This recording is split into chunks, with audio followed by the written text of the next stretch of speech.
سیدنا صدیق اکبر رضی اللہ تعالیٰ عنہ کے دور خلافت کے اندر آپ صلی اللہ علیہ وسلم کے وصال کے بعد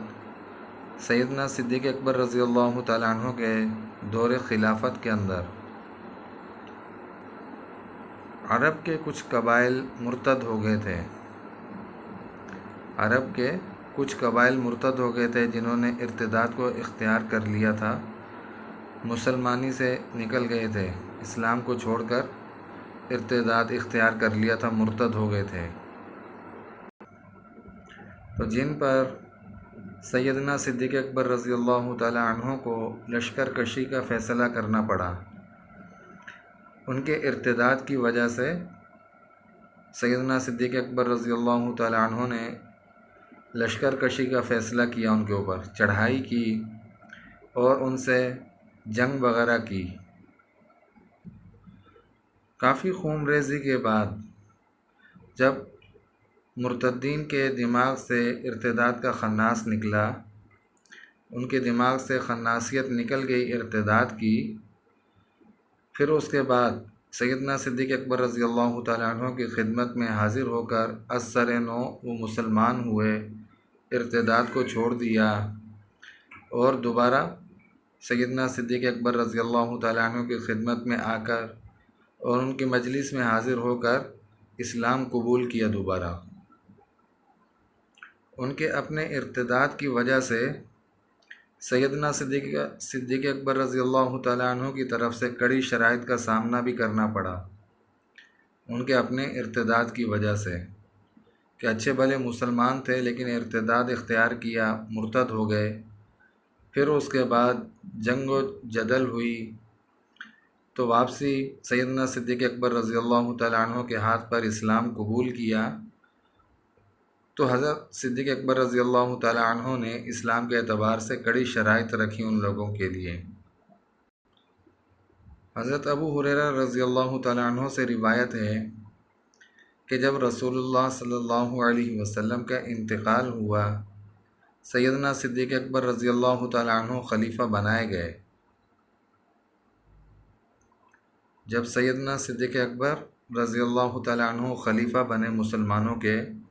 تو عرب کے کچھ قبائل مرتد ہو گئے۔ حضرت عمر رضی اللہ تعالیٰ عنہ نے حضرت ابو بکر صدیق رضی اللہ تعالیٰ عنہ سے پوچھا، حضرت عمر رضی اللہ تعالیٰ عنہ نے حضرت ابو بکر رضی اللہ تعالیٰ عنہ سے پوچھا کہ آپ لوگوں سے کس طرح لڑیں گے جنہوں نے ارتداد اختیار کر لیا، یا جو مانعین زکوٰۃ ہیں ان سے آپ کس طرح لڑیں گے؟ جبکہ رسول اللہ صلی اللہ علیہ وسلم نے فرمایا ہے کہ مجھے لوگوں سے اس وقت تک لڑنے کا حکم ہے کہ جب تک وہ لا الہ الا اللہ نہ کہیں، کہ جس نے لا الہ الا اللہ کا اقرار کر لیا، اس نے بجز حق اسلام مجھ سے اپنی جان، مال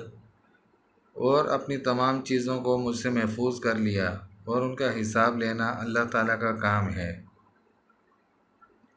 حضرت ابو بکر صدیق رضی اللہ تعالیٰ عنہ نے کہا کہ بے شک زکوٰۃ مال کا حق ہے، جس نے نماز اور روزے کے درمیان فرق کیا، میں اس سے ضرور لڑوں گا، اگر وہ بخدا مجھے ایک رسی دینے سے بھی انکار کریں گے جو وہ رسول اللہ صلی اللہ علیہ وسلم کو دیتے تھے، تو میں اس کے انکار پر بھی ان سے لڑوں گا۔ حضرت عمر رضی اللہ تعالیٰ عنہ فرماتے ہیں کہ اس سے مجھے معلوم ہوا کہ اللہ تعالیٰ نے حضرت ابو بکر صدیق رضی اللہ تعالیٰ عنہ کا سینہ لڑائی کے لیے کھول دیا ہے، اور یہی حق ہے۔ اور حضرت عمر رضی اللہ تعالیٰ عنہ کیا فرماتے تھے کہ اہل ارتداد کی لڑائی میں حضرت ابو بکر صدیق رضی اللہ تعالیٰ عنہ کا ایمان پوری امت کے ایمان پر بھاری ہے۔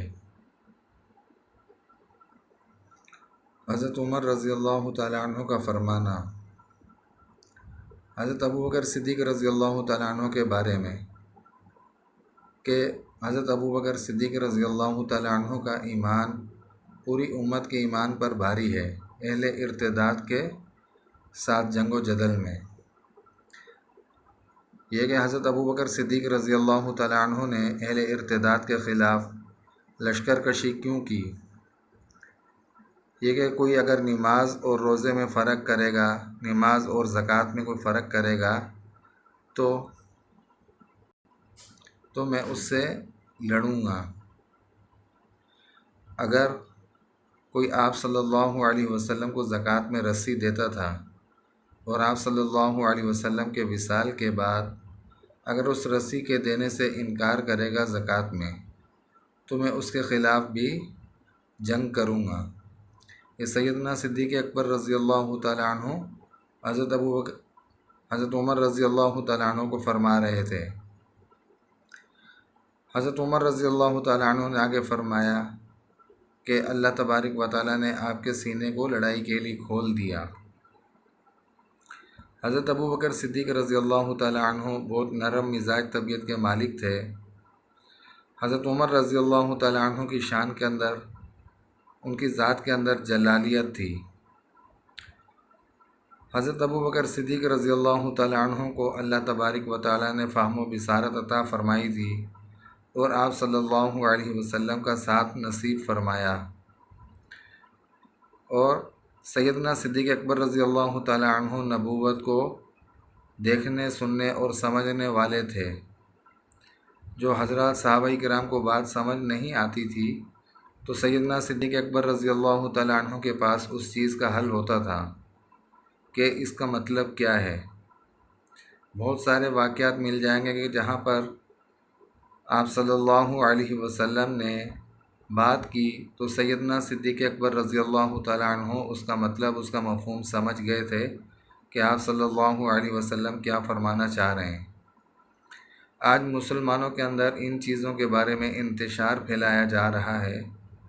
کہ اگر کسی نے کسی چیز سے کوئی انکار کر دیا تو اس کی مرضی ہے، تو وہ کہہ سکتا ہے، اس کا حق بنتا ہے اس چیز کے اوپر، اس کو اختیار ہے۔ جس طریقے سے آج لوگ مسلمان زکوٰۃ دینے سے انکار کرتے ہیں کہ بھائی ہم کماتے ہیں، ہم زکوٰۃ کیوں دیں،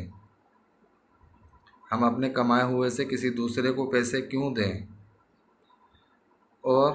جو قربانیاں وغیرہ کرتے ہیں ان کے اندر کتنی چیزیں ایسی ہیں اس جانور کے حوالے سے کہ جن کو زکوٰۃ میں ادا کیا جاتا ہے یا نہیں، یا صدقہ میں دیا جاتا ہے یا نہیں۔ جس طریقے سے ان کی رسیاں وغیرہ ہیں تو یہ کہ ان کو بھی صدقہ کرنا چاہیے۔ اگر وہ چیزیں انسان نہ دے تو اس کی جو قیمت یا مالیت جو بنے، انسان کو چاہیے کہ وہ جانوروں کے ساتھ ملحق جو چیزیں تھیں، جس طریقے سے گلے کے اندر یا ٹانگوں کے اندر گھنگریالو وغیرہ یا کوئی عمدہ قسم کے موتی وغیرہ ڈالے ہوئے ہوتے ہیں، یا اس کی رسی وغیرہ، یہ تمام کی تمام چیزیں انسان کو صدقہ وغیرہ کر دینی چاہیے۔